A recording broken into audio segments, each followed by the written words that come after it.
Hey, Pastor Marvin here with you from Step of Faith Ministries. I got to be honest with you this morning. I've been on this earth for 49 years, and it's safe to say that I have ran into numerous people who've had a dream. Some have followed up on the dream and have met failure. Some have followed up with the dream and met success. And others have said, to heck with the dream, I'm just going to live my life the way it is. And there are many reasons why we quit or we abort our dream. Some of us will say, well, there's too many loopholes. I don't feel educated enough. I don't have enough financial support. And we come up with a vast amount of excuses to abort what could possibly be a God-ordained appointment for us in our life. I have to be honest with you this morning. There's been many of times that I've had a vision on wanting to start a ministry, a vision of wanting to start a business. Matter of fact, when I was younger, I wanted to start a rap career. But all throughout all of those visions and all of those things that I hope to accomplish, there's always been a consistent hurdle that for some reason it really gave me a hard time to jump over. And that hurdle, my friend, is patience. So after dealing with defeat and throwing away all my visions, all my goals, and all my plans, just because I couldn't show any patience, to be honest with y'all, it made me feel like I didn't even know who Jesus was.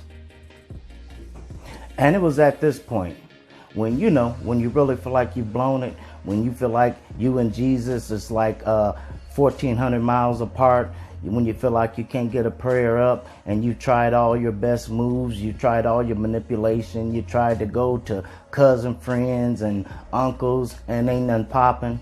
So I just did what I thought was the right thing to do. I just opened up my Bible.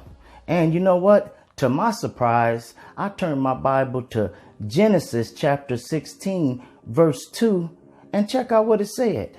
So Sarah said to Abram, "See now, the Lord has restrained me from bearing children.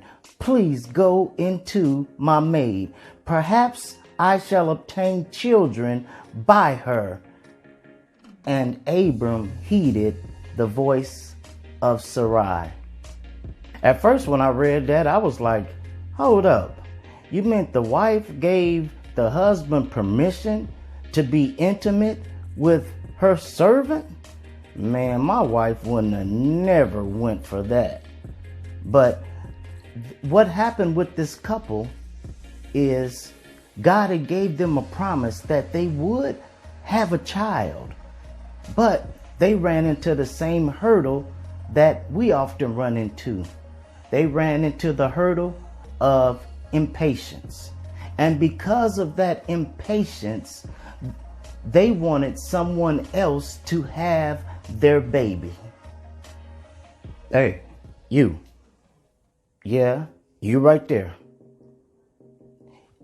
God can give you a vision. He can give you a goal. He can give you desires that he wants to see you accomplish. But a lot of times, what happens in between the time God promises us the vision versus the time that we see the vision, there's usually a time capsule in between that, and we call that patience.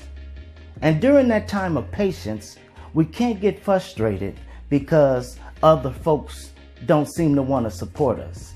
We can't get frustrated when other people see the vision a little different than us. We can't get disappointed when we share our vision with others and all they can see is the problems and all we can see is the end results. Because after all, God will send people to help you birth the baby. They will help you push. They will hold your hand. They will take a towel and wipe your face. But it will be up to you to push and have that baby that God has placed in you.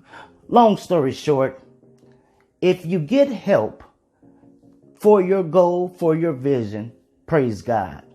But remember, in the beginning, it's only God. Pastor Marvin, Step of Faith. I know y'all gonna make it a good one.